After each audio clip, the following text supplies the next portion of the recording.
사실은 그 실시간으로 그러니까 한 달에 한 번 하지만 평시에는 뭐 한 달에 한 번, 뭐 어떤 분들은 세 달에 한 번 해달라고 또 현업에서는 되게 욕을 하시고요. PB들은 욕을 하시고요. 그러니까 한 달에 한 번 계속 바꾸기 너무 힘들다. 그리고 창피하다. 역시 지난번에 했던 걸 바꿔 얘기가 되게 창피하다 이런 말씀도 하시는데 그래서 저희도 그런 걸 생각해 봤어요. 평소에는 한 달에 한 번 꾸준히 하다가 급한 일이 생기면 중간에 딱 끊어서 하려고 해봤는데 또 데이터를 많이 보다 보니까 금융위기라는 게 잘 가다가 하루아침에 빵 생기지는 않아요. 이렇게 하다가 충분히 추세가 꺾이고 가다가 속도를 더 타서 한 4, 5개월에 걸쳐서 징후들이 쌓이면서 하기 때문에 3개월이나 6개월 정도는 너무 긴 것 같고요. 한 달이면 충분히 빠르게 다 피해 나갈 수 있는 것 같습니다. 뭐 하루 만에 예를 들어서 뭐 20% 정도 빠진다는 거는 실제로 20세기를 돌이켜보면 가장 큰 리스크가 중국 시장이 공산주의 혁명으로 폐장된 적이 있습니다. 그러니까 뭐 이렇게 들고 있다가 그 다음 달부터 돈을 못 받는 거예요. 투자를 했으면. 러시아 시장도 폐장이 됐죠. 그런 경우가 가장 큰 리스크인 것 같고요. 또 하나는 되게 느리게 점진적으로 이루어지는 리스크는 뭐 일본 시장 같은 게 92년도에 투자를 하면 20년간 굉장히 점진적으로 반토막이 났단 말이죠. 그런 거는 분류가 피할 수 있는데요. 하루 만에 그런 걸 피하는 게 굉장히 중요하고요. 20년 동안 그걸 들고 있으면 안 되잖아요. 아무리 좋아 보여도. 그런 걸 제외하고는 뭐 내일 도쿄가 가라앉았어요. 예컨대. 그럼 도쿄 시장이 뭐 90% 이상 빠지겠죠.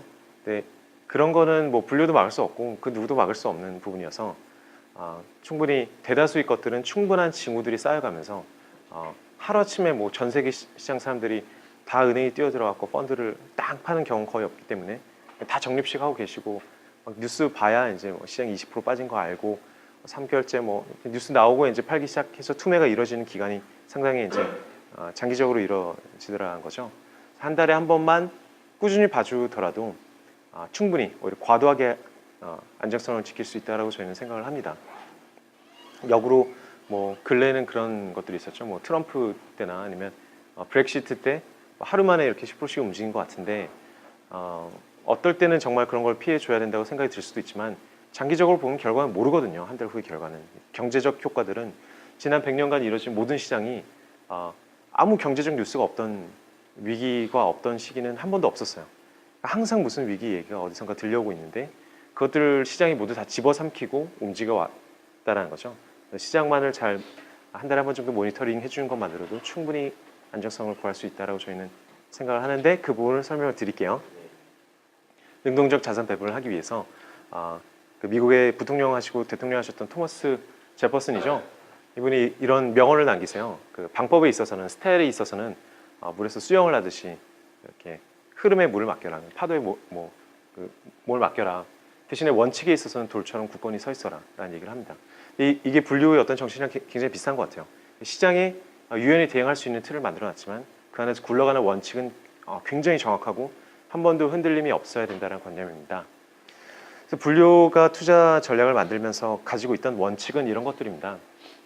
첫째는 제가 트레이더라면 앞으로 1년 동안 돈 벌 수 있는 어떤 건수가 생겨서 막 그걸로 돈 벌었다가 그 기회가 다 끝나고 그런 식으로 매번 새로운 건이라고 생각할 수 있지만 이거는 다수 대중을 설득시켜서 함께 가야 되기 때문에 일단 영구불멸한 어떤 원칙이 있어야 된다. 그것이 굉장히 세련되지 않더라도 그러니까 수익률을 더 높여줄 수 있는 방법들이 있더라도 영구불멸하지 않은 것들이 있더라도 영구불멸한 걸로 승부를 봐야 된다. 그런 게 있다면 다 뽑아내서 다 활용을 해야 되고 지난 40년 전에 작동하던 방식이어야 하고 40년 후에도 반드시 작동하여야 하는 방식이라고 저는 생각을 해요. 왜냐면 뭐 제 개인의 돈이 이제 거의 안 남아 있긴 한데요. 그 뭐 부모님 돈이나 그래서 지인들이 돈을 항상 이렇게 어떻게 운용해야 되냐는 질문을 예전부터 되게 많이 받았었거든요. 또 이제 뭐 프로 트레이더로 생활을 하고 있으니까 제가 하던 매매가 너무 빨라가지고 근데 남의 돈을 운용해 줄 수는 없었던 노릇이기도 하고요. 그다음에 남의 돈을 관리해 주더라도 매수 타이밍만 알려주는 게 아니라 실제로 가장 필요한 건 관리입니다. 이걸 언제 매도해야 될지, 조금이라도 더 가져가도 될지, 또 그게 성향에 맞아야 되고요. 굉장히 복잡한 저는 함수라고 생각하는데 그래도 그 고민을 계속했어요. 이게 내가 예를 들어서 10년간 요트 여행을 떠난다. 나중에 잘 돼가지고 분류가 잘 돼서요.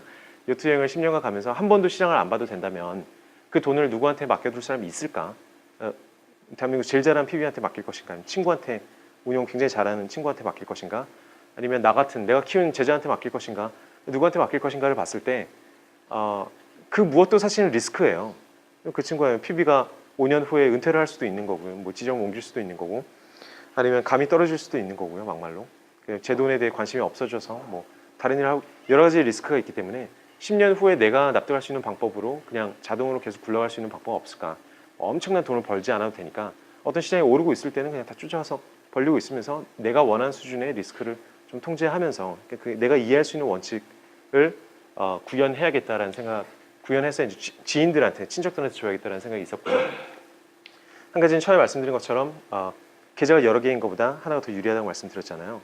근데 모든 펀드들이 사실 그런데요. 그 참여자가 너무 많아지면 참여자에 의해서 수익률이 좀 희석이 되는 경향이 있습니다. 모든 기법들이 다 마찬가지고요. 근데 그렇지 않은 기법은 굉장히 희소하죠. 그런 희소한 기법들을 사용해야겠다. 수익률이 다소 더 떨어지더라도, 뭐가 됐건 진짜 100만 명, 1000만 명이 동시에 사용하더라도 전혀 누가 더 들어왔다고 해서 수익률에 영향이 없는 방법을 써야겠다. 예를 들어서 트레이더들은 기법이 다 가지각색이지만 어떤 트레이딩 기법은 진짜 그냥 나 혼자 산에 가서 어떤 금광을 발견하는 그런 느낌 있잖아요. 금광이 작아서 이 소문이 나면 내가 벌 수 있는 돈이 그냥 반토막, 한 명 더 오면 반토막 나는 그런 기법들도 굉장히 많아요. 그런 것을 사용해서는 안 되겠다. 모든 사람들이 어떤 식으로 들어오더라도 모든 사람들이 똑같은 어떤 그 기회나 혜택을 줄 수 있어야겠다. 말씀드린 대로 간단해서 이해가 쉬워야 전파가 가능하겠다. 사람들이 이해를 할 수 있겠다. 또 한 가지는 트레이더들도 사실 생각보다 되게 복잡한 로직은 않습니다. 처음에 이제 겉멋들었을 때 막 되게 복잡한 걸 만들어 보는데요. 새벽 3시에 딱 깨어났을 때도 내 포지션이 뭐였지? 내가 그 포지션을 왜 잡았지? 내가 어떤 트레이딩을 하고 있지? 생각했을 때 일관적이고 굉장히 간단해야 딱 생각이 나요. 그러니까 뭐 정말 쑥달될 정도가 돼야 된다는 거죠.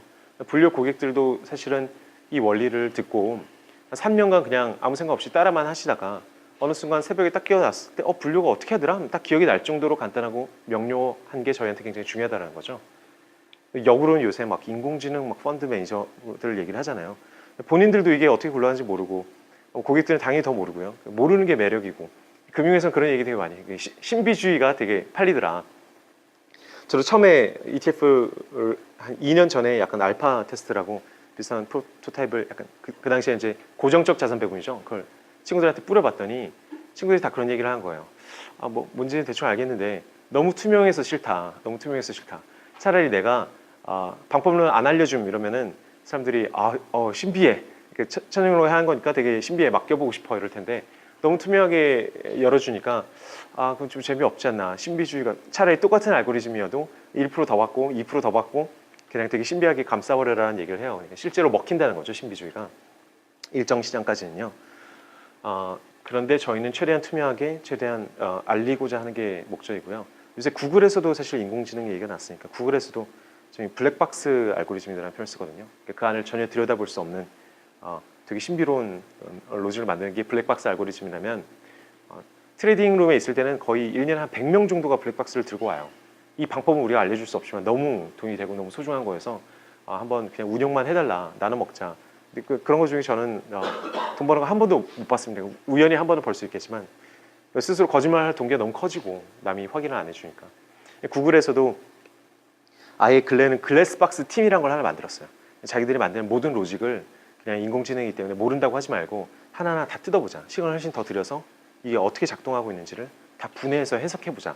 이게 오히려 블랙박스에 반대되는 글래스박스고 저희 철학과도 굉장히 맞닿아 있는 부분인 것 같습니다. 또 하나는 최대 손실폭이 굉장히 적을 겁니다.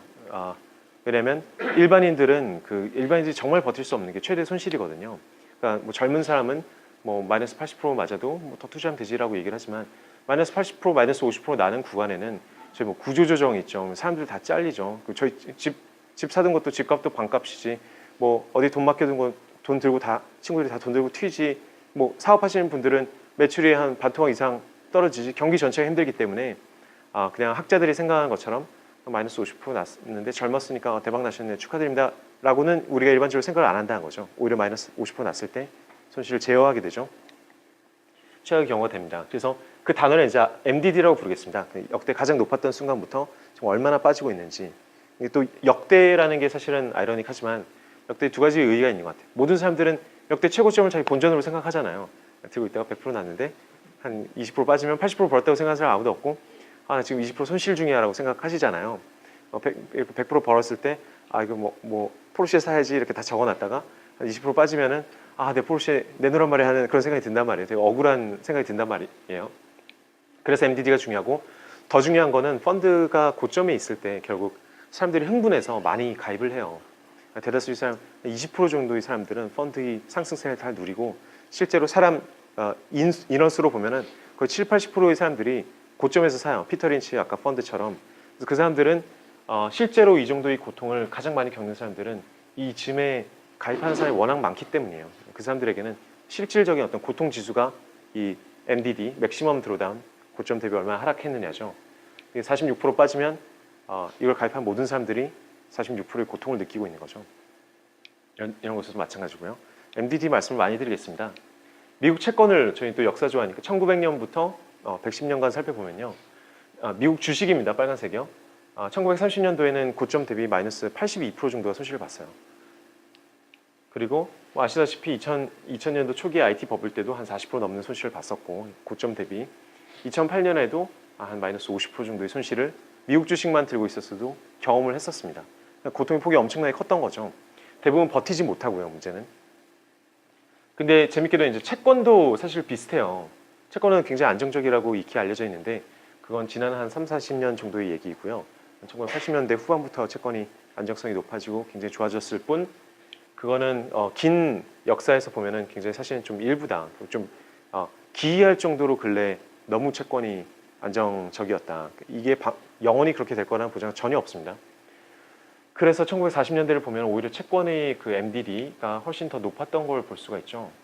이런 건 어떤 영향이냐면은 채권을 8%짜리 채권을 가입했는데 물가가 10% 올라서 마이너스 2%씩 뭐 계속 손실이 누적돼서 마이너스가 쌓이고 있는 구조입니다. 심지어는 마이너스 60%의 고통을 채권 투자자들마저 경험하게 됐었습니다. 향후에는 좀 다른 얘기긴 하지만 저희가 이 100년간 경험한 적 없는 디플레이션 물가 하락 구간이 오고 그랬을 때 뭐 어떤 상황이 벌어질지 몰라요. 채권도 마찬가지로 훨씬 채권이 지금 역대 최고의 채권 버블기라고 할 수 있거든요. 지금 보면 채권이 항상 안정적이고 미국채가 더 안전해진 것 같고, 지금 뭐 0.5% 준다고 해도 더 안전해질 것 같고, 뭐 돈을 더 벌 수 있을 것 같지만 사실은 역대 그냥 일반인들이 학자들이 상상하기 어려울 정도의 버블 상태라는 것도 사실입니다. 그 부분에 대해서 모두가 인정을 하는데 행동은 안 하고 있는 부분이죠. 아직 폭락을 안 했으니까요. 폭락을 해야 애널리스트들이 움직이거든요. 그래서 그런 상황입니다. 좀 더 긴 이제 300년의 기간을 보면 주요 경제 이벤트가 있었을 때 이쪽은 미국이고 이쪽은 영국의 당시에 총 MDD예요. 마이너스 80%가 이때는 뭐 미국이 났었고요. 1700년도 초반에 그 사우스시 버블이었죠. 이때 뭐 1900년도 초반에도 손실이 있었고, 1930년대 소위 대공황 시기에도 마이너스, 죄송합니다. 이쪽이 영국이네요. 마이너스 한 50% 정도, 미국은 말씀드린 대로 마이너스 82%를 경험했었고, 오히려 뭐 그 1차 오일 쇼크 때는 영국이 더 큰 쇼크를 받아서 70% 이상 손실을 경험하게 됐었죠. 이쯤 돼서 보면 2008년은 뭐 최악의 위기는 아니었었던 셈이죠. 한 마이너스 한 60% 정도밖에 안 갔으니까요.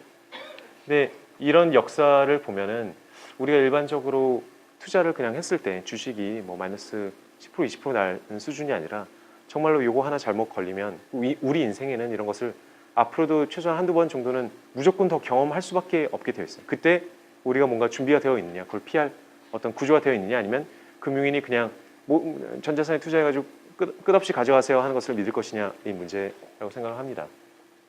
마이너스 30% 이상 났던 게 이렇게 많은 거죠. 그래서 저희가 활용하고자 하는 로직은 뭐냐면요, 변동성 응집 현상이라는 걸 활용할 건데요. 이게 뭐냐 하면은 아까 그 변동성이 높았던 구간이랑 그 변동성이 낮았던 구간이랑 약간 몰려있는 경향이 있어요. 몰려있는 것들을 따로 약간 레짐이라고 할까요? 구간을 따로 분류를 해가지고 변동성이 가장 높았던 구간, 변동성이 조금 높았던 구간, 덜 높았던 구간, 변동성이 가장 낮았던 구간을 비교한 다음에 그때 뭐 아무렇게나 투자를 했으면 평균 수익이 어느 정도가 됐을까, 주식시장에. 그러면 저희가 고위험 고수익이라는 얘기를 따르면 이쪽이 변동성입니다. 변동성이 높아질수록 기대 수익률, 평균 기대 수익률이 더 높아져야 정상이겠죠. 장이 더 어려워지면 그래서 돈은 더 벌리는 게 우리가 일반적으로 기대를 해야 되는 거겠죠. 아까 뭐 달바의 마이너스 4.3% 이런 거 다 제외해 놓고라도 그런데도 불구하고 정확히 계산하면 완전히 반대의 현상이 나타납니다. 변동성이 높을수록 그냥 대충 투자하면 손실이 더 났다라는 거죠. 그리고 변동성이 낮은 구간에서는 투자를 하면 의외로 수익이 굉장히 쉬울 뿐만 아니라 수익이 더 많이 났다는 거예요. 믿기 어려운 얘기죠. 네, 고비용 고수익 아까 보여드렸던 기대 수익률과 위험 자체를 그냥 단순 비교해봤습니다. 그러니까 왼쪽 위로 올라갈수록 그냥 절대적으로 더 좋은 상품이라고 아까 말씀을 드렸죠. 그러니까 기대 수익률도 더 좋고 위험은 더 낮은, 그러니까 모든 의미에서 더 낮았다는 의미이기 때문에 이런 게 일반적으로 발생을 하면 안 되는데 자산군만 비교한 게 아니라 자산군의 어떤 구간들을 비교해 보니까 S&P에서는 이런 현상이 나타난다는 거죠. 안전할 때 투자하면 돈이 벌리고, 방금 드렸던 말씀이에요. 위험한 곳에 투자할수록 마이너스 확률이 높은 겁니다. 뭐라고 설명해야 될까요? 그러니까 뭐 카지노라고 친다면 뭐 이런 카지노 박스가 있는데 여기는 10,000원짜리고 여기는 100,000원짜리예요.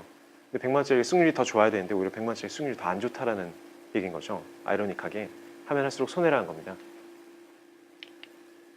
그래서 변동성 응집 현상의 어떤 S&P를 기준으로 한번 막연히 한번 그려봤습니다. 밑에 게 변동성이에요. 12개월 동안 가격이 얼마나 빠르게 많이 움직였느냐를 단순 측정한 겁니다. 이런 부분이 굉장히 낮은 거고 변동성이 올라왔다가 또 낮아졌다 올라왔다가 낮아졌다 하는 구간이 있는데요. 한 뭐 자기적으로 한 이 정도를 끊어가지고 이거 밑에서만 투자하고 위에서는 투자를 안 했다고 치면은 이런 그림이 나옵니다. 여기서는 굉장히 안정적으로 움직여서 소위 재미없는 구간이에요. 주식쟁이들이 되게 싫어하는 구간입니다. 뭐 하루에 0.2% 움직이고 뭐 0.1% 떨어졌다가 0.2% 완전히 안 움직인 것 같은데 매일 기준으로 보면 야금야금 오르고 있고 장기적으로 보면은 대단한 리스크 없이 야금야금 계속 올라가고 있는 거죠. 사람들이 흥분감을 안 느낀 상황에서. 근데 이제 이렇게 흥분감을 느낄 때가 있습니다. 하루에 막 3%씩 움직이기 시작하면 약간 이제 설레기도 하고 이제 약간 피가 끓죠. 근데 장기적으로 투자를 했을 때는 돈이 뭐 벌렸다고 칠 수도 있지만 상대적으로 훨씬 기대 수익이 훨씬 낮은 거죠. 예. 근데 다시 변동성이 낮아졌어요. 사람들이 다 지루해진 겁니다. 장이 오르다가 이제 완전히 멈추듯이 다들 재미가 없어지면 이럴 때 투자하면 되게 재미없을 것 같지만 하루에 뭐 5%씩 움직이는 것도 거의 없어지고 시장은 야금야금 올라가더라는 거죠. 안정성을 굉장히 사랑한다는 거죠. 시장이. 재밌지 않나요? 저는 뭐 엄청 이렇게 쉽게 설명이 되는 건가 하고 처음에 데이터를 보면 볼수록 좀 놀랐었거든요. 왜냐면 트레이더들은 소위 변동성이 낮은 시장을 되게 안 좋아하고 움직여야 항상 기회가 있다고 생각해요. 저희는 뭐 올라간 것도 먹고 내려간 것도 먹고 움직임에 그 안에서 추세 같은 걸 먹으려고 하기 때문인데 그냥 일반적으로 투자하는 사람 입장에서는 똑같은 자산인데 이렇게 차이가 발생한다는 거는 되게 쉬운 먹거리가 존재한다는 거죠. 뭐 체계적 손실이라고 해도 될 것 같아요. 일반 사람들이 여기서만 투자하고 여기서 투자하지 않으면 체계적 손실 같은 게 일정 부분 설명이 되는 거죠. 여기만 계속 꾸준히 투자하면 당연히 수익률이 낮겠구나 라고 생각할 수가 있는 거죠. 그래서 주식시장에 대해서 어쩌면 최고의 베스트셀러 중 하나를 쓰신 그 제레미 시겔 교수가 있는데요. 96년인가 책 주식의 장기 투자라고 아마 혹시 읽어보신 분 계신가요? 되게 유명한 책이고 이 책이 이제 주장하는 바는 30년을 투자하면 채권은 뭐 실질 손실이 난 적이 있는데 주식은 한 번도 손실이 난 적이 없다. 그리고 기대 수익률이 훨씬 높다. 아까 평균의 함정 같은 건데요. 그러니까 여러분들은 30년 투자할 거면 채권 투자하지 말고 주식 투자하라는 게 약간의 결론이었고 그 증권맨들은 이제 이런 책을 끝까지 안 보고 그냥 이 제목만 딱 보고 한 100권씩 사가지고 돌아다니면서 세일즈한테 쓰는 거예요. 주식 무조건 좋답니다. 주식을 사세요. 베스트셀러입니다. 해외에 되게 유명한 와튼 대학 펜실베니아 대학교 교수님이 이런 얘기를 했습니다. 그래서 이 아저씨는 막 100년, 200년의 데이터를 보면서 뭐 한 20년, 30년을 구글을 봤을 때 아무리 쪼개봐도 주식이 채권한테 진 경우가 거의 없다. 그런 역사가 거의 없다. 지난 200년간. 라고 얘기를 해서 아마 이때쯤부터 이게 베스트셀러가 되면서 전 세계 그냥 일반 가정 사람들한테까지 다 펀드를 사고 주식이 최고구나. 그래서 가격이 약간 굉장히 전 세계 주식시장이 상당히 비싸진 경향이 있어요. 그때 다 기억하시죠? 뮤추얼 펀드 처음 나오고 막 박현주 나오고 이럴 때 모든 사람들이 주식을 일부 들고 있어야 물가 상승률을 피할 수 있고 장기적으로 채권보다 우수하고라는 얘기를 들어서 세계적인 붐이 이제 정점을 이뤘죠. 정말 아이러니하게 이 책이 딱 나오자마자 역사상 처음으로 200년 역사상 처음으로 주식 수익률이 채권 수익률보다 못한 구간이 딱 나옵니다. 거짓말처럼요. 비싸졌으니까요. 그래서 2000년부터 2012년까지 미국 주식 수익률은 연간 1.65%인데 물가 상승률 빼고 나면 심지어 마이너스였어요. 마이너스 0.76%. 근데 이거는 중간에 아시겠지만 IT 버블 같은 마이너스 45%의 손실을 굉장히 침착하고 용기 있게 다 버텨내신 분들은 이 마이너스 0.76%의 대단 수익률을 선물로 받은 보상을 받으신 거고요. 12년 동안. 나머지 분들은 그냥 마이너스 45%에서 손절을 하셨겠죠. 그래서 굉장히 슬픈 어떤 역사의 정점을 만든 책이라고 할 수 있는데요. 물론 굉장히 훌륭한 책입니다. 읽어보면요. 문제는 그 모든 금융서적 베스트셀러가 그렇듯이 사람들이 읽지를 않아요. 그냥 그 선물로만 개인 투자자들만 읽으시고 그래서 투자자 평균 수익은 말씀드린 대로 달바에 의하면은 마이너스 0%가 아니라 사실 마이너스 4%씩 계속 누적이 됐었겠죠. 슬픈 얘기입니다, 정말. 이 아저씨가 그 책에 당시만 하더라도 기술적 분석에 대한 얘기를 쓰면 되게 이제 그 약간 좀 이단화 같은 게 있어서요. 학자가 그 건전한 학자가 무슨 사타팔트 뭐 기술을 얘기하고 아니면 뭐 타이밍을 얘기한다는 게 되게 뭐 약간 그랬었는데요. 되게 부끄럽게 약간 조그맣게 적어놔요. 그 이평 매매라는 게 시장에서 실제 매매하시는 분들은 이런 걸 사용한다는데 일부 일리가 있는 것도 같아서 내가 테스트해봤다 이런 식으로 소개를 하는 거죠. 더 이상 깊이 파고들지 않고요. 더 이상 파고들면 이제 이렇게 약간 미신 믿는 사람처럼 돼버려서요. 이 사람이 이제 1886년부터 한 120년치 데이터를 사용해서 S&P 500의 데이터를 만들어서 200일 이동평균선, 혹시 이동평균선이라는 표현을 들어보시죠? 200일치를 평균 해버린 겁니다. 그 관념적인 의미는 내가 200일 동안 매일 똑같은 금액을 샀다라면 내가 갖고 있는 단가라고 생각하시면 될 것 같아요. 그 단가가 더 높아졌냐, 더 낮아졌냐, 그 단가보다 더 시장이 더 높이 올라가고 있냐, 내가 돈을 벌고 있냐, 200일 동안 투자한 사람이 그런 관념인 것 같아요. 200일 2평을 사용해서 그보다 시장 가격이 1%라도 높아졌을 때 사고 1% 이상 낮아졌을 때는 매도를 하자. 그러면은 단순히 계속 들고 있는 것과 어떤 차이가 생길까, 약간 효과가 있지 않을까를 주장하셨어요. 최근 것만 우선 보여드리면 90년부터 한 26년 동안의 기간인데요. 위에 게 그런 타이밍 방법론을 사용한 겁니다. S&P 500이 들어가 있다가 좀 2평 밑에 있을 때는 좀 상승장이 아닌가 보다 하면서 채권으로 바꾼 거죠. 그러니까 아까 변동성 은지평선이랑 좀 상관이 있습니다. 그러니까 하락장은 대체로 훨씬 위험하고 기대 수익률이 낮은데 상승장은 훨씬 안전하고 기대 수익률이 훨씬 좋더라. 상승장이 오래 가고 그런 것들이 자동으로 필터가 된 거죠. 뭐 이런 간단한 시스템에서도요. 그래서 보니까 좀 위험해지면은 그냥 뭐 채권 들고 있어서 괜찮다가 좀 덜 위험해진 구간으로 판단되면 뭐 201편성이 위험을 측정하지 않지만 몰려 있다 보니까 돈을 벌고 아닐 때는 좀 보수적으로 하다가 벌고 하다 보니까 장기적인 수익률 차이는 꽤 많이 발생하는 거죠. 1900년대부터 한 100년간의 기록을 보더라도 꽤 유의미하게 돈을 조금 더 버는 경향이 있어요. 실제 수익률로 보면은 연실질 수익률로 보면은 S&P가 9.3% 벌 때 한 뭐 10% 정도 개선, 10분의 1 정도 개선해주는 면이 있는데 놀라운 건 약간 변동성을 훨씬 줄였다는 거예요. 왜냐하면 변동성이 뭉쳐 있으니까요. 변동성이 위험할 때 많이 흔들릴 때 한꺼번에 위험한데 그런 것들을 대체로 피해가다 보니까 한 30% 정도 변동성이 적어지는 경향이 있고요. 샤프라고 이거 두 개를 그냥 단순 비교를 해서 이걸로 나눈 거죠. 이걸 어떤 효율성 지표라고 사람들이 많이 쓰고 있는데요.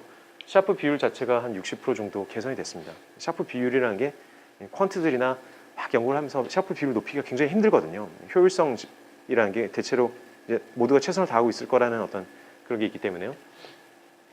말씀드린 고점 대비 손실률 MDD는 이때는 뭐 당연히 1930년도에 마이너스 82%가 났었는데 이거는 마이너스 44%. 이것도 버티기 힘들겠지만 이거보다 한결 낫죠. 뭐 이거나 저거나 뭐 거의 이때 자살하신 분 되게 많으시단 말이죠. 근데 44%면 뭐 44%에 끊으신 분이 있고 여기 82%에 끊으신 분이 있다라면은 어떤 차이냐면 10억이 시작하셨는데 이분은 2억이 되신 거고 이분은 6억이 남아 계신 거잖아요. 돈이 3배가 남아 있는 거예요. 그걸 다시 이제 거기서부터 다시 투자를 시작하면 300% 높은 상황에서 시작하는 거니까 훨씬 좋죠. 뭐 실제로는 이때도 되게 불행한 상황이고 다 줄 서서 배식 받고 그랬었잖아요. 1930년대는. 어쨌든 상당한 개선을 보여주고 있다. 돈을 버는 월 수도 훨씬 더 높다. 그리고 돈 자체는 한 뭐 2.4배, 그러니까 140% 정도 높더라. 결론적으로는. 놀라운 것은 역시 변동성이 줄어들어서 오히려 돈을 더 버는데 더 안전해졌다라는 거죠. 이렇게 간단한 로직을 사용해도 MDD를 비교해보면 역시 80%일 때 한 마이너스 40% 정도로 막아내는 모습이 있고 심지어 이제 IT 버블 때는 아예 손실을 한 5% 정도밖에 안 봤습니다. 2008년에 한 마이너스 10% 정도의 손실을 봤죠. 이 책이 쓰여진 게 한 이맘때 나온 거니까요. 이것들은 이제 실시간 레코드가 된 셈이죠. 그래서 분류가 사용하는 전략도 마찬가지입니다. 이 전략의 가장 큰 특징을 말씀드리자면 마법처럼 벌건 다 벌고 뭐 밑에는 하나도 안 터지는 부분도 분명히 있어요. 변동성 응집의 현상 때문에 모든 게 랜덤하지 않기 때문에. 그런데 효용 측면에서 본다면 오를 때는 똑같이 올라갑니다. 지금 분류가 코스피 올라가고 S&P 올라가니까 그리고 뭐 AB 하이힐드 좋다 보니까 다 쫓아가잖아요. 저희가 더 잘해서 그 수익률을 초월할 수는 없어요. 뭐 저희가 하는 것도 아니고요. 오르는 것에 그냥 들고 있으니까 그 수익률을 그냥 들어오는 것일 뿐이지 우리가 막 시장을 비트하겠다고 막 그보다 더 높게 할 수도 없고 근데 종목들이 막 오르고 있는데 저희가 안 들고 가고 싶어도 안 들고 갈 수도 없고요. 다 걸리니까 상승장은 무조건 들어가야 되는 로직이다 보니까 오를 때는 뭐 100% 다 가져갑니다. MDD는 빵 꺾일 때 고점에서 꺾인다면 다 피하지는 못하겠죠. 최소한 그렇지만 일정 이상 빠지기 시작하면 방어는 하더라. 우리가 손해를 보는 구간은 사실은 횡보장입니다. 시장이 코스피처럼 6년간 횡보를 하고 있으면 코스피밖에 없는 전략이라면 들어갔다 고점에 들어갔다가 저점에 나왔다가 고점에 들어갔다 굉장히 손실을 보고 짜증이 났겠죠. 다들 때려치셨겠죠. 근데 횡보장에서는 뭐 운이 좋으면 좀 더 벌려서 끝나 있을 수도 있고 좀 더 손실이 나 있을 수도 있는데 큰 손실은 아니지만 그건 약간 복불복인 상황이고 그것과 시간을 포기한다라면은 상승장을 다 먹고 하락장에서는 방어를 해낼 수 있는 시스템을 대충 그 관념적인 걸 만들 수 있습니다. 초단기 시간에는 이런 걸 만들기 굉장히 힘든데요. 경쟁이 워낙 치열하다 보니까 트레이더들이 많다 보니까 장기 투자를 하는 사람 거의 없다 보니까 장기의 시장에서는 굉장히 잘 맞는 경향이 있어요. 다시 오를 땐 다시 쫓아가고요. 이게 변동성 응집이랑 상관이 있는데 추세가 한번 나기 시작하면 상승장이 굉장히 오랫동안 지속되는 현상이 있습니다. 일반인들은 좀 거꾸로 생각하세요. 왜냐면 자기가 들고 있다가 뭐 오른데 샀더니 다 빠지고 빠지는데 털었더니 다 반등한 게 너무 뇌리에 깊이 남아 있어서 시장의 원리가 그거라고 생각하는데 주가가 올라가면 무조건 빠져야 될 프레셔가 아까 말씀드린 제러미 그랜텀 너무 비싸졌으니까 막 팔아야 될 것 같은 이런 것들이 막 혼란스러운데요. 빠지면 또 오를 것 같고 학자들은 뭐 아무것도 모른다 불가지론이죠. 그냥 아무것도 알 수 없다. 모든 게 다 랜덤하지 않겠느냐. 그래야 우리가 계산하기 편하니까 라고 얘기를 한다면 실제 데이터를 보면은 되게 놀라울 정도로 지난 6개월간 오르고 있던 종목이 한 달 후만 평균에서 본다면 올라있을 가능성이 훨씬 높아요. 빠지고 있는 종목이 한 달 후만 봤을 때는 더 빠져있을 가능성이 훨씬 높고 빠지는 폭이 더 큽니다. 평균치 자체가. 그래서 여러분들이 내 종목이 6개월간 빠졌다 그러면은 내일 반등하겠지라고 생각하지 마시고 뭐 내년 3년 후에 반등하지 못한다는 얘기는 아니에요. 그 시간이 길어지면 다른 요인들이 생기니까요. 최소한 한 달간은 더 빠질 가능성이 더 많다는 데이터가 있구나 생각을 하시면 될 것 같습니다. 추세가 지속되는 경향이 굉장히 강력하게 관측이 된다는 거죠. 그래서 트레이딩을 하면서 이제 주위에 투자자들도 많이 만나고 저희 같은 프로 트레이더들을 보면은 정말 크게는 세 가지 기법, 세 가지 하우스, 세 가지 근본이 있는 것 같아요. 매매를 해서 돈을 벌 수 있는 방법론은 제가 봤을 때는 세 가지밖에 없다라고 말씀을 드리는데 첫째는 남들이 모르는 정보를 우리 사촌 형이 삼성전자를 뭐 이런 얘기 있잖아요. 남들이 알 수 없을 것 같은 정보를 활용해서 이거는 이걸로 돈 벌리겠다. 그리고 애널리스트들도 마찬가지고요. 남들이 모르는 정보를 알면 돈을 벌리지 않을까 하는 생각을 많이 하시고 실제로 그런 식으로 돈을 벌 수 있는 사람이 있고요. 불법이지만요. 근데 대다수의 정보는 이렇게 공개되어 있지만 분명히 아무도 모르는 정보가 있습니다. 트레이더들은 이걸 어떻게 활용하냐면요. 호가가 막 체결되고 이런 과정에서 나오는 막 그 데이터 안에서 어떤 감을 잡아요. 이거는 되게 큰 손이 지금 들어오고 있는 건 아닌가? 남들이 모르는 정보의 누수죠. 그 정보의 정확한 실체는 모르지만 그게 이루어지고 있는 거를 남들은 전혀 모르는 사실을 나는 약간 느낌으로 안다. 근데 이런 것도 정보 누수의 효과고 하이 프리퀀시 트레이딩, 초단타 치는 알고리즘 같은 것들도 사실은 다른 면보다 이런 걸 많이 포착을 하려고 해요. 이건 되게 뭐가 있어서 뭔가 우리가 모르는 뭔가가 있는 거 아니야? 이런 건 징후 아니야? 라고 보는 거죠. 두 번째 거는 제러미 그랜턴 같은 가치 투자입니다. 가치 투자는 한 4년, 5년 정도의 시간이 지나면 모든 비싼 것들은 저렴해지게 돼 있고 저렴한 것들은 비싸지게 돼 있기 때문에 4년이 지나면 실제로 가장 안전하고 가장 수익률도 높아요. 저희가 하고자 하는 것보다도. 뭐 워런 버핏 같은 분들이 가장 대표적이죠. 장기 5년을 버틸 수 있으면 모든 트레이더들이 다 이제 은퇴하고 그 사이에 활동하던 트레이더들이 다 바뀌고 시장은 그냥 왔다 갔다 하다가 적절한 가격으로 다시 돌아가는 현상이 시장에서 가장 강력하다라고 얘기를 할 수 있고요. 저희가 하고자 하는 건 가치 투자는 일단 5년이라는 기간이 일반에게 너무 길다. 뭐 이채원 뭐 부사장님도 계시고 그러니까 뭐 되게 유명한 국내에 이제 유명한 가치 투자자들이 좀 생기긴 했는데요. 워런 버핏이나 마찬가지로 가장 큰 위기는 문제는 MDD가 너무 커요.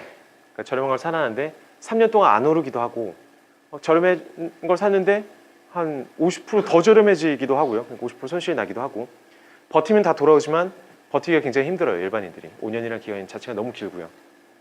그래서 버티실 수 있는 분들은 뭐 저는 가치 투자도 되게 좋은 방법이고 어찌 보면 저희가 하는 것보다 뭐 수익률이나 그런 의미에서 훨씬 더 좋은 부분이 있어서 얼마든지 장려를 드리고요. 저희가 하고자 하는 거는 한 달에서 6개월 사이에 이뤄지는 현상, 추세 지속, 좀 전에 보여드린 추세 지속의 현상을 최대한 활용해 보자는 겁니다. 왜냐하면 MDD가 훨씬 낮아서 안정적이고 그다음에 매 순간 약간 동적이고 여러 가지 의미로 10년, 20년 지속할 수 있으니까요. 제가 머리를 쓰지 않고도 지속이 가능한 로직이기 때문에요. 그래서 이런 전략, 추세 지속의 전략을 보면 아까 다시 200일 이평선 돌파 시 사는 것도 약간 추세 지속의 전략인 셈이죠. 훨씬 좋았는데 구체적으로 뜯어보면 이런 구간이 있어요. 시장이 점점 좋아지고 변동성 높아지고 사람들이 우르르 몰리고 뭐 펀드 사고 난리가 나는 순간에 저희는 채권을 들고 있습니다. 그러면 되게 마음이 급하신 분들이 약간 절망적인 거죠. 이거 한물 갔네. 여기서 모든 애널리스트들이 그 얘기를 하거든요. 새로운 세상이 왔다고. 그러니까 이 분류만 이렇게 못해가지고야 큰일 났네 이런 생각이 드실 거 아니에요. 그러니까 이런 부분 때문에 장기적으로 봤을 때 펀드 매니저들이 이 방법론을 사용하지를 못해요. 펀드 매니저가 한 2년 정도 수익률이 나쁘면 잘리거든요. 그래서 사람들은 3년, 4년씩 버틸 수 있는 전략을 사용하지를 못합니다. 가치 투자가 5년이라고 했지만 이거는 단기적인 현상을 이용하지만 이것도 약간 장기적인 현상을 그러니까 한 3, 4년에 걸쳐서 굉장히 안정적이고 돈을 안정적으로 버는 전략이거든요. 아까 100년도 보여드렸지만요. 그래서 이럴 때 뭐 시장이 뭐 마이너스 40% 날 때 마이너스 한 4%를 막았어요. 35%를 시장보다 더 잘한 거예요. 우리 전략이. 근데 그 다음에 뭐 마이너스 시장이 한 40% 오르는데 35%밖에 못 쫓아가고 그다음에 20% 오르는데 16%밖에 못 쫓아가고 4%씩 언더퍼폼을 하는 거죠. 펀드의 고객들은 굉장히 생각이 기간이 짧으시기 때문에 이때 시장 대비 40% 초월해 준 거는 아무도 고마워하지 않고 한두 해만 지나면은 이게 왜 이렇게 못하면서 펀드가 망하고 회사가 적자가 나고 펀드 매니저는 잘리는 현상이죠. 전 세계적으로 마찬가지인 것 같습니다. 그러다 보니까 일반적으로 대형 기관들이 전혀 사용하고 있지 않아서 장기에 걸쳐서는 일반인에게는 굉장히 적합한데 경쟁이 굉장히 적고 상당히 오랜 기간 동안 계속 작동할 것이다 라고 저희는 생각을 하고 있습니다. 여기서 이제 글로벌로 좀 더 모습을 넓혀서 확장을 시켜야겠죠. 도표로 그린다면 약간 이런 느낌입니다. 상승 구간에 있는 S&P만 할 게 아니라 상승 구간에 있는 자산군들을 뭐 그게 주식 자산이 됐던 여러 자산군들을 나눠서 상승세가 강하고 안정적인 것들을 뽑아내서 특히 현재로서는 강한 것을 골라서 매월 분류처럼 조정을 한다는 거죠. 최적을 매월 재계산해서 한번 보자는 겁니다. 이거를 테스트하신 분이 계세요. 한 10년 전에 굉장히 유명한 논문인데 이것도 73년부터 2012년까지 40년 정도의 데이터를 활용해서 5개 자산군을 다 가져왔는데 20%씩 가져갑니다. 20%씩 가져왔는데 그 자산군이 추세가 멈춰 있으면 추세가 아니다 싶으면 뭐 2평 밑에 있으면은 현금을 가져가고요. 자산군이 맞다 싶으면 20%를 담고 현금 20%냐 이 자산 20%냐를 5개로 나눠가지고 5개 다 들어가 있을 수도 있고 5개 다 현금을 들고 있을 수 있는 알고리즘이죠. 그거를 메파브의 GTAA라는 거 불리는 건데요. 결과적으로 보면 수익률이 한 요 정도 뭐 로그 차트여서 조금 차이가 납니다. 자산군은 크게 5개, 미국 주식, 해외 주식 전체 펀드, 채권, 미국 부동산, 상품, 뭐 커머디티라 불리는 상품입니다. 바이앤홀드는 그냥 20%씩 다 들고 있는 거고요. 이거는 타이밍 GTA는 들고 있을지 말지를 결정하는 아주 간단한 로직이죠. 이런 게 딱 눈에 봐도 좀 인상적이지 않나요? 비교를 해보겠습니다. 수익률은 소폭 상승했습니다. 뭐 이걸로 치면 한 1%가 안 되죠. 한 0.6% 정도 상승했어요. 변동성은 역시 한 30% 정도 줄여줍니다. 샤프는 한 50% 정도 좋고요. 놀라운 건 MDD 부분이에요. 5개를 다 들고 있었을 경우에는 2008년에 마이너스 46%가 발생했죠. 왜냐면 5개가 평소에 다르게 움직이다가 갑자기 거짓말처럼 싱크로나이즈 스위밍처럼 갑자기 확 다 빠졌어요. 이때의 타이밍은 자연스럽게 다 빠져나간 거죠. 다 현금 보유를 했던 거죠. 마이너스 10%에 막아내는 엄청난 성과를 보여줍니다. 거의 한 5배 정도 차이가 나는 거죠. 저는 처음에 이걸 보고 작년 초였는데 전율이 와서 이게 내가 평생 믿어왔던 장기 투자의 모든 근간이 될 수 있겠다. 이걸 체계화시킬 수 있겠다. 라는 필을 딱 받았습니다. 자산권을 좀 더 늘려볼게요. 그 수익률이 기준은 6개월간 그냥 가장 좋았던 것으로 6개월간의 수익률로 단순 비교를 해보겠습니다. 현재 기준으로 추세가 가장 강했던 것을 그냥 수익률이 가장 좋았던 거죠. 등수를 1등, 2등, 3등, 4등 매겨보는 겁니다. 상위 등수만 포함하는 포트폴리오를 뭐 10개 중에 상위 1, 2, 3등만 계속 들고 하면 어떤 느낌일까를 보는 거예요. 그러기 위해서는 약간 통계적 분석을 해야겠죠. 1등부터 10개를 기준으로 봤을 때 1등부터 5등까지가 매월 기준으로 1등한 애가 다음 달에 실제 수익률이 상위권에 드느냐 안 드느냐의 확률이에요. 1, 2, 3, 4, 5등은 뭐 4등은 약간 50%밖에 안 됐지만 다른 애들은 50%를 훌쩍 넘죠. 다음 달에 수익률이 실제로 상대적으로 좋았을 가능성이 훅 높고요. 40년간의 데이터인데요. 그 다음에 지난 6개월간 수익률이 하위권이었던 애들은 다음 달도 수익률이 하위권일 가능성이 꽤 눈에 띄게 나타나는 거잖아요. 여러분들이 투자하실 때 6개월 동안 내가 투자해 있는 자산군이 이상하게 강남 우리 부동산이 계속 빠지는 느낌이면 다음 달에도 더 빠질 확률이 통계적으로 더 많다라고 보시면 될 것 같고요. 좀 더 구체적으로 1등, 13개 자산군을 쓴 건데요. 1등을 매월 1등만 갈아탄 겁니다. 그 다음 달에 다시 재계산해서 또 1등 타고 1등 탔을 때 평균 수익률이 얼마냐 월별로 1.1%가 나오더라. 1등보다 2등이 높고 뭐 3등이 더 낮고 삐뚤삐뚤하지만요. 이런 현상은 어디서 주로 나오냐면은 1등 막 폭등하다가 확 빠지는 걸 두들겨 맞기도 하고 약간 수익률이 왔다 갔다 하는 것 때문인데 전체적으로 봤을 때는 이것도 굉장히 뚜렷한 차트죠. 13개 중에 지난 6개월 동안 꼴등했던 거를 꾸준히 들고 있으면은 계속 손실이 난다는 얘기입니다. 상위권에 한 5개 정도를 들고 있으면은 매달 5개를 척척 뽑아간다면은 수익률이 상대적으로 한 평균 1% 정도가 난다는 거잖아요. 월간이면 연간으로 봤을 때 뭐 15%, 20% 정도가 기대할 수 있다는 거죠. 숨겨져 있는 매력은 하락하는 자산군은 절대 안 가지고 있다는 매력이 있어요. 한번 하락하기 시작한 거는 더 하락할 가능성이 많잖아요.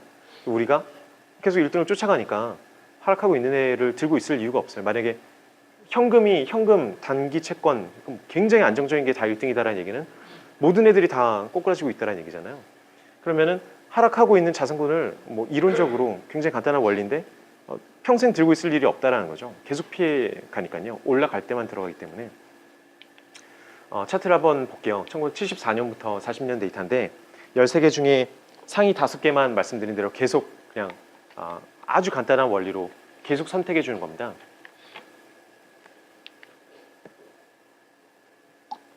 수익률이 일단 훨씬 높아요. 왜냐면 세계 자산군 중 어떤 거는 뭔가 추세가 나고 있잖아요. 우리나라만 투자하고 있는 게 아니라 미국이 폭등하고 있으면 미국을 들어가고 브라질 폭등하고 있으면 브라질 들어가 있기 때문에 전체적인 수익률은 훨씬 높습니다. 또 실수를 많이 줄였기 때문에 하락하는 자산군을 뭐 최대한 피해 다녔던 효과도 있고요. 변동성도 상당폭 낮습니다. 두 개가 합쳐지니까 샤프 비율이 2배가 넘어가요. 그러니까 효율성이 이걸 하느니 저걸 하는 게 그냥 단순 비교했는데 2배가 넘는다는 얘기죠. MDD도 거의 4분의 1 수준입니다. 거의 손실을 최악의 경우에 손실 보지 않았다는 거죠. 2000년도 초반에 IT 버블 때도 거의 뭐 손실 없이 갔죠. 2008년에 살짝 두들겨 맞았는데 이게 한 마이너스 10% 정도. 이때 마이너스 50% 날 때. 그 와중에도 어딘가에는 추세장이 가고 있기 때문에 추세장을 쫓아가서 추세 나는 곳에서 마음 편하게 돈을 벌고 있었다는 얘기죠. MDD 한번 살펴보시면 마이너스 50% 날 때 이런 경우는 마이너스 13%에서 방어를 하더라. 첫 달 정도 그냥 때려 맞고 그 다음에 뭐 더 안전한 걸로 옮겨가고 얘네들이 이제 막 점수가 훨씬 낮아지니까 저절로 피해가게 되는 거죠. 그래서 분류가 한 것은 결과적으로는 이런 로직 자체도 좀 더 세련화한 면이 있는데요. 좀 더 안정성을 높이기 위한 저희가 더 알아들을 수 있는 부분들을 집어넣으려고 했고 국내에서 가입할 수 있는 펀드를 기준으로 저희가 자산군을 고르고 체계화시키고 어떤 자산군을 왜 골라야 되는지를 정리해 놓고 그게 어떤 펀드랑 매치가 될 건지, 그리고 펀드가 없다라면 그 자산군을 뺀다거나 여러 가지 방법을 사용해서 이제 서비스로 하나 패키지화 한 겁니다. 총 10개의 자산군을 썼습니다. 한국, 미국, 일본 주식을 쓰고 있고요. 중국 주식 같은 거나 아니면 너무 작은 자산군들은 어쩔 수 없이 빼게 되었고요. 뭐 금 펀드를 사용하고 있고, 혹시라도 금이 뭐 주구장창 1000% 간다 그러면 갑자기 가격이 어떤 이유인지 모르겠지만 뭐 비트코인 따라서 뭐 영원히 간다 그러면은 쫓아가 줘야 되니까요. 그게 어떤 의미가 있을지 정확히 모르기 때문에요. 뭐 미국 주식이 뭐 10분의 1 토막 나면서 금이 날아갈 수도 있는 거고, 그런 경우에 어쨌든 우리가 올라가는 주식을 약간 들고 있어야 된다는 거죠. 자산군을. 채권 지수가 좀 공격적인 채권부터 굉장히 안정적인 단기 채권까지 한 4개 정도를 포함시켰고요. 부동산도 혹시 부동산 폭등 시대가 어떤 이유로든 다시 올 수 있으니까 별로 올 것 같지 않지만 그건 제 마음이 아니라 시장 마음이니까 넣어놨고요. 현금, 아까 맨 처음에 말씀드렸던 어느 부자분이 하신 말씀, 현금, 채권, 주식에 따라서 현금도 굉장히 중요한 자산군이 될 수 있다. 현금이 꼭 들어가야 된다라는 생각을 가지고 현금도 넣었습니다. 저희가 뭐 리스크 락다운 시스템이다라고 얘기를 하지만 되게 고민을 많이 해서 만들어낸 이름인데요. 사실 뭐 현금 대부분 들고 가는 전략이에요. 근데 일반적으로 금융 서비스 이용하신 분들 현금 다 갖고 가라고 하면은 되게 싫어하시고 되게 무시하실 수도 있고, 증권 쪽 사람들이 하는 얘기는 현금 넣으라고 하면 그 현금 다 빼갖고 딴 데 투자하더라. 그래서 현금 들고 가라고 하면 안 된다. 뭔가 멋있는 이름을 지어내야겠다. 이게 현금 들고 가는 우리가 되게 소극적인 포지션이 아니라 뭔가 되게 세련된 개념이라는 것을 하기 위해서 몇 날 며칠을 고민하다가 어느 날 리스크 락다운이라고 불러서 되게 세련되게 포장을 한다면 사람들이 현금의 가치가 얼마나 중요한지를 좀 더 와닿게 할 수 있지 않을까라고 하지만 좀 죄송합니다. 약간 포장이에요. 포장하면 안 되는데. 근데 그게 중요한 게 왜냐면 트레이더들은 보면 이제 소수결이라는 제가 많이 쓰는 표현인데 소수결 게임이다라고 얘기를 많이 해요. 어떤 의미냐면 다수결을 해서 손 들어보세요 하면 많이 든 사람이 다수결이잖아요. 소수결은 뭐 주먹이나 바 둘 중에 하나 내세웠을 때 적게 낸 사람이 무조건 이기는 게임이라고 생각하시면 될 것 같아요. 금융은 기가 막히게 소수결 게임이에요. 장기적으로는. 왜 그러냐면은 다수는, 그러니까 사람이 많은 쪽은 돈이 항상 인당 돈이 훨씬 부족한 사람이고 정보가 훨씬 느리고 정보 해석력이 훨씬 적은 사람들이에요. 근데 뭐 100만 원 들어간 사람한테 10만 원 뺏기 굉장히 쉽단 말이에요. 고민할 시간도 없고 그러다 보니까요. 근데 100조 가지고 있는 사람이 100만 원 가진 사람 뭐 1억 명이 있으면은 거기서 돈을 빼앗는 게 항상 더 자연스럽겠죠. 왜냐면 그게 아니라면 100조에 있는 사람이 돈 벌 수가 없잖아요. 나머지 사람들한테 돈이 흘러가지 않잖아요. 그러니까 약간 삼투압처럼 이렇게 돈은 항상 부자한테 흘러간다기보다는 소수에게 흘러가요. 소수에게. 그러니까 이 게임을 하게 되면 더 적은 사람에게. 이 게임을 친구들한테 우리 사촌 형이 그러는데 라고 하는 게 잘 안 되는 이유는 작전 세력들은 마찬가지예요. 사람이 적을수록 항상 더 유리합니다. 우리 편이 많아지는 거는 나중에 이 사람들을 다수로 만들기 위해서 꼬셔내는 거지. 그렇습니다. 이 얘기를 드리는 이유는 현금 같은 게 이제 역사에서 가장 좋은 사례인 것 같아요. 현금이 지금 이제 디플레이션을 앞두고 있는 디플레이션이 일어날 수 있는 가능성이 역대 뭐 굉장히 높아져 있는 상황에서 저희 일반인들은 모든 금융인들이 그 얘기를 하거든요. 지금 예금금이 1.1%인데 현금 들고 있으면 큰일 난다. 모든 현금을 다 긁어 모아서 뭔가를 사라. 부동산을 사거나 아니면 뭐 펀드를 들거나 ERS를 하거나 뭘 사라. 현금 들고 있으면 지금 큰일 나십니다라고 모르는 사람들한테 욕을 하고, 심지어 대출금리가 싸니까 돈을 다 빌려가지고 부동산 사시고 투자를 하시고 큰일 난다. 지금 한 푼이라도 들어있으면 물가에 다 녹아내릴 것이다를 전 국민이 그렇게 이해하고 있어요. 그죠? 가장 절대 다수가 그렇게 이해하고 있고, 부자들은 지금 현금 모은다고 지금 난리가 났어요. 전 세계 모든 부자들이 마찬가지예요. 그냥 쓸 일도 없는 현금을 엄청나게 재놓고 국내에 있는 사람들은 부동산 팔고 비싼 거 다 팔아가지고 그냥 캐시 is king 인 현금이 왕인 시대를 모두가 준비하고 있어요. 부자들은. 가난한 다수들은 현금 들고 있으면 큰일 난 줄 알고 뭐라도 현물을 살려고 지금 난리가 나 있고요. 역사에 보면 이런 경우 끝은 거의 100%입니다. 100%. 소수가 그냥 다수를 이기는 방식으로 가요. 그럼 어떤 식으로 해서든 버냉키를 매수를 하는 한이 있어도 100조를 줘갖고 매수를 하는 한이 있어도 그냥 현금 가치가 폭등하는 세상을 만들어요. 왜냐면 너무 쉽게 돈을 벌 수 있잖아요. 그래서 현금 가치가 완전히 좀 논외의 얘기이긴 한데, 현금 가치가 앞으로 10년 동안 매년 50%씩 오른다. 예를 들어서 주식이 매년 10%씩 빠진다고 해봐요. 부동산도 매년 10%씩 빠져요. 폭락이 아니라 그냥 디플레이션 시기가 와서 다 빠져요. 현금을 1억 들고 있었던 사람은 10년 후에 약간 2억처럼 쓸 수 있는 시대가 오는 거거든요. 현금을 들고 있으면 예금금리 낮아서 남들 다 피해갈 때 내가 예금 들고 있으면은 10년 후에 그냥 2배의 부자가 돼 있는 거예요. 그죠? 근데 열심히 돈 빌려가지고 투자를 한 사람들은 다 반토막이 나 있는 거죠. 사실상 누굴 탓하지는 않겠지만 일단 부자 입장에서는 현금을 끌어모아두는 부자 입장에서는 어느 쪽이 가장 편리하게 돈을 버는 거겠어요? 당연히 전 국민한테 현금 들고 있지 말라고 한 다음에 현금의 가치를 더 높이는 게 가장 쉬운 방법이죠. 소수결 게임은 제가 역사를 보면은 반드시 일어나고 언제나 거의 한 번의 예외도 없이 일어난 일이어서 당장 모든 현금만 들고 있으시라는 게 아니라 리스크 락다운을 너무 사랑하시라는 게 아니라 생각하셔야 돼요. 현금이 얼마나 중요한 자산인지를 좀 인지를 하고 계셔야 된다라는 겁니다. 그래서 그런 상황이 왔을 때 그 분류를 들고 계셔서 현금만 너무 재미없어 하지 마시고 굉장히 중요한 그 디플레이션 시기를 가장 부자가 될 수 있는 방법론으로 현금을 가져갈 수 있으니까 실망하지 마시고 사용해 달라는 말씀을 부탁드리고요. 분류 로직을 쫙 설명해 드려야죠. 양질의 초대형 자산군을 선택한다. 그래서 1년 수익률이 마이너스가 났다. 1년 기준으로 마이너스가 나고 있는 거는 저희는 상승 추세로 보지 않습니다. 그래서 포함을 안 시켜요. 그 다음에 이동평균선 이하에 있는 것도 마찬가지로 상승 추세로 보지 않습니다. 저희가 원하는 건 상승 추세에 있는 것들을 양질 자산군에 들어가는 거기 때문에 아예 이런 경우가 생기면 다 빠져나갑니다. 상승이 끝났다. 그렇기 때문에 폭락을 다 피하게 되는 거죠. 왜냐면 어느 정도 하락하기 시작하면 이미 폭락을 맞기 전에 이미 다 빼서 뭐 현금이든 어디든 가 있는 거죠. 대신에 왔다 갔다 하면 약간 손해를 보고요. 말씀드린 대로. 그 다음에 저희는 그냥 상승세의 폭만 보는 게 아니라 약간 질을 평가하는 로직이 있습니다. 좀 후에 설명드릴게요. 상승세의 절대 강도도 평가하고요.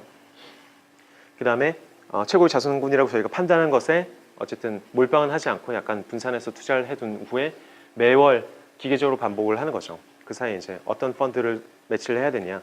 펀드 매치업하는 알고리즘도 되게 세련되게 만들려고 했지만 결과적으로는 인덱스 펀드로 그냥 매치업 가장 수수료가 싸고 좀 텀이 길었고 시장을 잘 쫓아가는 인덱스 우수한 인덱스 펀드를 고르려고 노력을 했고요. 관념 자체는 약간 새들이 나는 걸 배우는 게 되게 힘들어 보이지만 한번 배우고 나면 이렇게 상승 기류를 올맡아서 딱 올라가다가 이게 꺾인다고 가만히 있는 게 아니라 또 옆에 상승 기류를 찾아가지고 계속 날아오르는 방식을 사용하잖아요. 분류도 그렇게 날아오르는 게 좀 관념적인 목표이고요.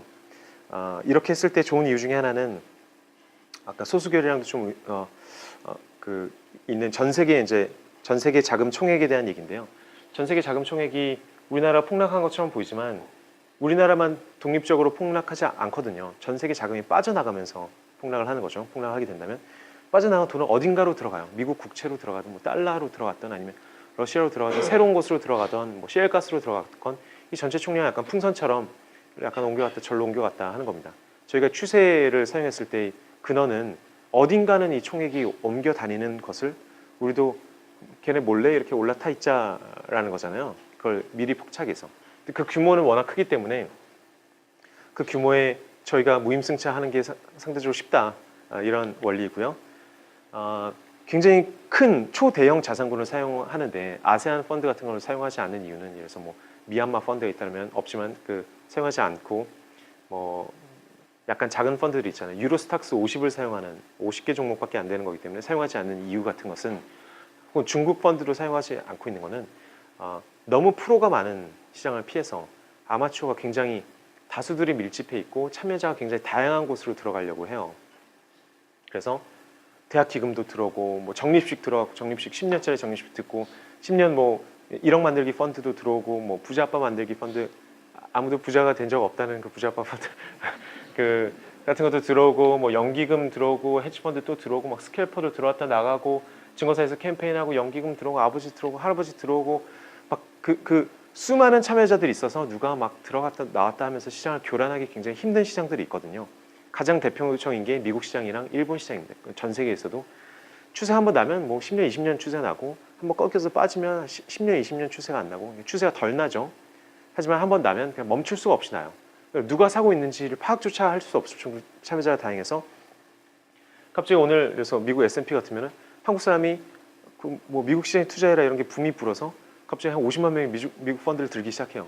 미국에서는 예상할 수 없는 일이거든요.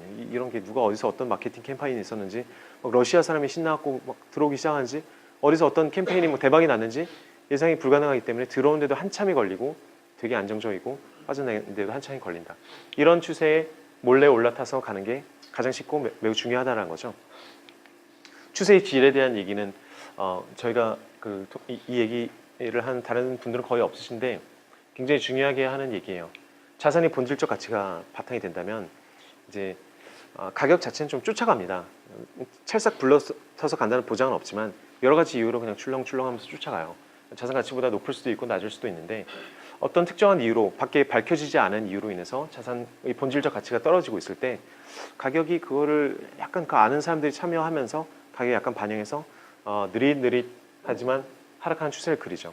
어떨 때는 본질적 가치보다 훨씬 더 저렴해지기도 하고요. 그래서 이런 얘기도 합니다. 그 가치 투자의 가장 큰 기회들은 대부분 올라갈 때라기보다는 이렇게 하락할 때 좀 50% 빠졌으면 되는데 사람들이 막 투매를 하고 그래서 난리를 쳐가지고 저 회사는 영원히 안 살 거야 이래서 마이너스 80%까지는 안 거예요. 그러니까 한 실제 살 수 있는 가격이 한 뭐 3분의 1 토막에 살 수 있으면 사람들이 그런 흥분해 있는 걸 활용해서 훨씬 저렴하게 사는 게 가치 투자의 근본이거든요.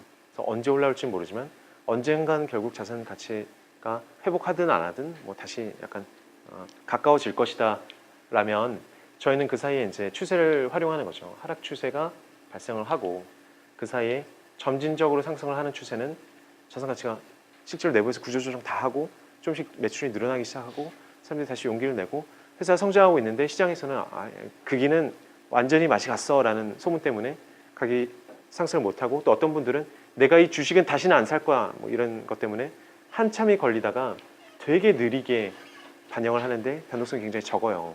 투매 같은 게 다 빠져나가서 변동성이 적다가 어느 순간에는 실질 가치보다 더 높아지면 또 소문이 나가지고 사람들이 새로운 시대가 열렸다 하면서 또 들어와서 변동성이 높아지면서 폭등을 하죠. 버블이 형성되기도 하고요. 이런 상승 추세 전체를 상승 추세라고 할 수 있는데 아까 변동성 응집 같은 걸로도 볼 수 있듯이 초기에 무릎에서 사는 게 훨씬 안정적이고 돈 벌기가 쉽더라. 여러 가지 이유로 심지어 가치 투자의 혜택까지 보는 거죠. 더 저렴해 있는 상황까지 보게 되는 거죠. 그래서 저희는 전체 추세를 다 먹을 수도 있지만 일반적으로 논문에서 그런 얘기 많이 하거든요. 그러니까 가격이 대부분의 일반인들이 손실을 본 이유는 막 가격이 막 폭등할 때 추종을 해서 그렇다. 막 흥분해서 추종을 한 사람들이 돈을 제일 많이 잃어버린다는 얘기를 하는데 그건 추세 추종이랑 좀 다른 게 꼭지에 들어가는 행태에 대한 얘기거든요. 저희 생각에는. 그래서 추세를 탈 때는 너무 늦게 들어가면 굉장히 위험해지고 굉장히 초기에 이것을 일률적으로 남들이 관심 없을 때 일률적으로 포착할 수 있는 로직이 존재해야 된다 해서 저희는 질을 평가합니다. 느리게 그러나 안정적으로 상승하고 있느냐를 보면은 수익률은 좀 떨어진 면이 있는데 승률이나 안정성이 훨씬 더 높아지는 경향이 있어요. 그래서 분류 사용하신 분들은 익숙하신 페이지죠. 매월 자산군이 조금씩 바뀌었다. 다른 차트로 한번 표현하자면요. 색깔로 본다면은 실제로 자산군 매매가 굉장히 빈번하게 일어나기보다는 뭐 AB 같은 경우 되게 좋았을 때는 그냥 쭉 들고 가기 때문에 오히려 매매를 너무 자주 안 해도 생각보다는 그렇게 잦지 않다라는 얘기입니다. 거의 끝나갑니다. 분류의 실제 월별 수익률이었어요. 물론 이전에는 백테스트였고 거의 똑같은 방식으로 지금 거의가 아니라 100% 똑같은 방식으로 실계좌를 운영하고 있는데 지금 한 5달, 5월까지 치면 6개월 연속으로 돈을 벌고 있는데 솔직히 말씀드리면 6개월 연속으로 번 경우가 그렇게 많지는 않습니다. 그러니까 다음 달도 꼭 벌 거라고 생각하실 수는 없겠지만 계속 고점을 돌파해 가는 경향성이 굉장히 강하다. 꼭 저희가 막 매매를 해가지고 돈을 버는 게 아니기 때문에 시장이 약간 통계에 의해서 더 오르면 저희는 그걸 분명히 취할 따름인 거죠. 조정이 온다면 첫 달 정도는 그걸 얻어 맞겠죠. 대신 더 좀 새로운 변화에 한머니가 움직여 간 쪽으로 따라갈 것이고요. 그래서 분류 차트는 이렇게 되고 있고요. 쭉쭉 가고 있습니다. 근데 뭐 이럴 때 사람들은 엄청 걱정을 해요. 근데 실제로 현금을 많이 들고 있었고 뭐 분류 끝난 거 아니냐, 동적 자산 배분 끝난 거 아니냐, 전술적 자산 배분 끝난 거 아니냐. 제가 느끼기에는 이게 지난 9년간의 데이터지만 지난 9년이 굉장히 기울기가 낮았습니다. 약간 저는 오히려 더 빠른 속도로 정상화될 거라고 생각해요. 저희 8%라고 보수적으로 말씀드리지만 지난 9년간 8%를 벌기도 했고요. 실제로 이 로직 자체가 아까 뭐 GTA 같은 거 보시면 연 15% 정도를 달성했잖아요. 저희가 변동성을 줄이기 위해서 그게 1, 2% 정도는 희석됐을 가능성이 있지만 한 해의 수익률은 정확히 알 수는 없지만 장기적으로 봤을 때는 사실 약간 더 높은 수익률을 기대할 수 있지 않을까라고 개인적으로 생각을 하고요. 그 구간에서 뭐 코스피의 차트인 것 같고요. 단순 비교를 해보자면 코스피는 수익 월간 기준으로 한 56% 정도가 플러스 났었는데요. 돈을 벌 때를 평균해 보면 3.45%, 뭐 빠질 때는 3.5% 정도를 기대하면 되는데요. 재미있는 건 수익 시가 손실 시보다 더 수익이 적죠.